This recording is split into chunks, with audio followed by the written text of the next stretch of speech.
Hello friends, తోటకూర tomato కావాల్సిన తోటకూర వాష్ చేసి పెట్టుకొని దాన్ని చాప్ చేసేసుకోవాలి, సన్నగా తరుగుకోవాలి.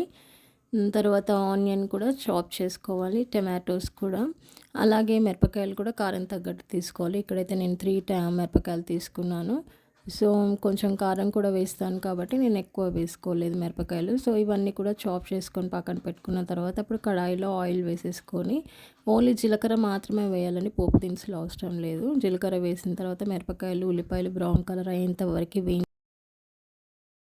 దీనిలోకి తోటకూర కట్ చేసుకుని తోటకూర వేసుకొని సిమ్లో మాత్రం ఉడికించుకోవాలి. ఉడికిన తర్వాత అప్పుడు కొంచెం ఉప్పు వేయాలి, పసుపు ఇక్కడ వేయకూడదు మనము.